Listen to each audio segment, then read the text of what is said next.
पिताजी के देहांत पे आप लोगों ने एक आरोप लगाया है, उसमें एक न्यायिक समिति गठित हुई है, क्या कहेंगे? नहीं, आरोप मैंने नहीं, आरोप तो खुद पिताजी ने ही लगा दिया था। 19 तारीख को उन्हें जहर दिया गया, 21 तारीख को उन्होंने मनी न्यायपालिका में कह दिया। हम तो उनके बाद कहना हमने शुरू किया। कोई व्यक्ति जो फिट हो बिल्कुल सेहत से, वो अचानक से खाना खाने के बाद बीमार हो गए और उनको महसूस हो गया, उन्होंने लिखित में दिया माननीय न्यायालयों में, और वही हुआ कि 26 तारीख को तबीयत इतनी बिगड़ गई, आउट ऑफ कंट्रोल, कि मूर्छित अवस्था में जब वो बेहोश होकर गिर गए तो उनको ले जाके मेडिकल कॉलेज बांदा में एडमिट किया और डॉक्टरों ने उन्हें गंभीर पाकर आईसीयू में एडमिट कर लिया। कभी आप में से किसी ने नहीं सुना होगा कि एक व्यक्ति अगर ठीक भी हो जाता है, आईसीयू से स्वस्थ भी हो जाता है, तो भी 12 घंटा, 24 घंटा, 48 घंटा ऑब्जर्वेशन में रखा जाता है। 4 बजे भोर में 26 तारीख को आईसीयू में और 5 बजे शाम में बांदा की तन्हाई बैरिक में, जेल में।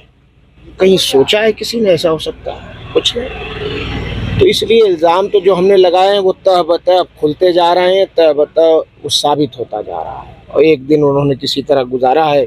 28 को मेरी उनसे वार्ता हुई, लगभग 4 बजे उनकी इंतकाल होने से 3 घंटा पहले या 2 घंटा पहले। आपका फोन जो एक वो सब वायरल है, सब जान रहा, देख ही रहे हैं सब लोग।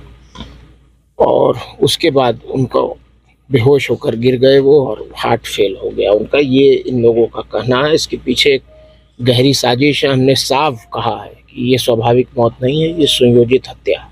अब्बास अंसारी से मिलने गए थे आप? जी, मिलने गए। कैसी रही? हमारे बड़े भाई हैं, विधायक हैं, जेल में बंद हैं, एडमिनिस्ट्रेटिव पावर है, डीएम को नहीं आने दिया गया, स्टेट चाहता ला सकता था, नहीं।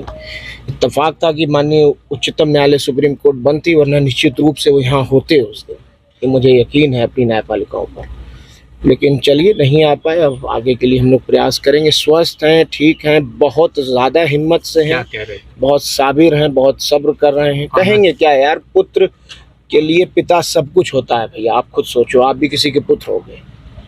अब हम दोनों भाइयों के बीच की बात है, मैं आपसे तो कतई नहीं बताऊंगा, बस इतना कह रहा हूं कि बहुत मजबूत हैं, बहुत ठीक हैं, और रोज़ा रख रहे हैं, नमाज़ पढ़ रहे हैं, कुरान शरीफ पढ़ के तिलावत करके बख्श रहे हैं, उनके लिए दुआ कर रहे हैं। एक पुत्र अपने पिता के लिए कुछ कर नहीं सकता है, और हम दोनों भाई उनकी सेवा नहीं कर पाए। जीवन भर भी सेवा करते तो भी उनके लिए कुछ नहीं कर पाते, और अब तो हमारे पास बस यही मौका है कि जो रास्ता वो गरीब, मजलूम, बेसहारा, यतीमों को, कुचले लोगों को सताए जाने के लिए वो जो लड़ाई लड़ते थे, उनका आंसू पोंछते थे, उनकी मदद करते थे, अब वो रास्ता हमारे लिए छोड़ गए हैं। हम उसी तरह गरीबों को लामबंद करके, एकजुट करके उनकी मदद करेंगे, उनके लिए खड़े रहेंगे। यही आशा और यही उम्मीद हमारे सीनों में है। उमर, एक सवाल छोटा सा है कि तमाम लोग आ रहे हैं, उनकी कब्र पे फातिहा पढ़ रहे हैं, वीडियो कॉल के जरिए लोग जी मुख्तार अंसारी का दर्शन कर रहे हैं। चलिए, सच तो बताया आपने कम से कम। जी, Qatar, Dubai, Mauritius, Singapore, South Africa, America, England, इतनी जगहों से तो लोग कॉल कर रहे हैं, और कई जगह दुबई से तो, कतर से तो लोग आ गए, आके मिट्टी दे रहे हैं और वो कर रहे हैं। और वो तो एक अलग बात है। जो गरीब जनता है पूरे 7-8 जनपदों में, बहुत ज़्यादा दुखी है। बहुत लोग 3-3 दिन, 4-4 दिन तक तो खाना नहीं बना, लोग दही खा के रहे हैं। और हर वर्ग में ये हाल है, हर वर्ग में। और उस दिन का जो जनाजा था, वो सही कहा विधायक जी ने अभी, कि उस जनाजे ने, उस मीडिया के जो प्रोपेगेंडा था माफिया और गुंडा कहने का, उसका भी जनाजा उसी दिन निकाल दिया। मेरे पिता, कोई कुछ कहा करे, ज़बान है उसमें हड्डी तो होती नहीं, कोई कुछ कहा करे, मेरे पिता रहनुमा थे। गरीबों, मजलूमों, बेसहाराओं के लिए वो कभी ढाल बनकर खड़े रहे तो कभी तलवार बनकर लड़े। उमर, एक सवाल पब्लिक के बीच में है, जनता भी जानना चाहती है कि मुख्तार अंसारी के आप 2 पुत्र थे, और उनकी जो पत्नी है, आपकी माता जी, उन्होंने शायद दर्शन नहीं किया। सही बात। उनके लिए क्या कर रहे हैं, वो क्या हाजिर होंगे?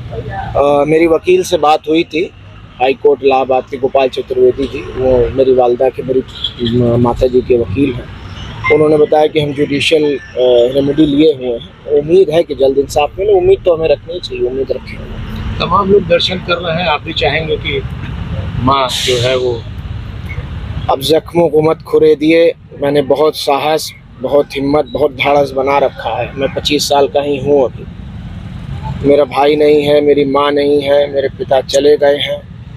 लेकिन आप मानिए, लोग जो पिताजी के साथ रहे हैं विधानसभा में, एमएलसी लोग, विधायक लोग, वो तमाम नेता लोग फ़ोन करके, बहुत लोगों ने बहुत प्यार दिया है, हिम्मत दी है, साहस दिया है, और सबने कहा है कि बेटा तुम अकेले नहीं हो और तुम्हारे पिता की हत्या हुई है और हम इस लड़ाई में तुम्हारे साथ हैं। कानूनी रूप से हम अपनी लड़ाई को जारी रखें। उमर भाई, आखिरी सवाल, 40वां से पहले क्या लगता है कि अब्बास भाई भी आप? भैया, उम्मीद तो किया जा सकता है, हम लोग प्रयास कर रहे हैं। उमर, एक खबर आ रही है कि बांदा जेल में लोग दुखी हैं या जिस भी वजह से टमाटर और नमक खा रहे हैं, कुछ ऐसी सूचना आ रही है?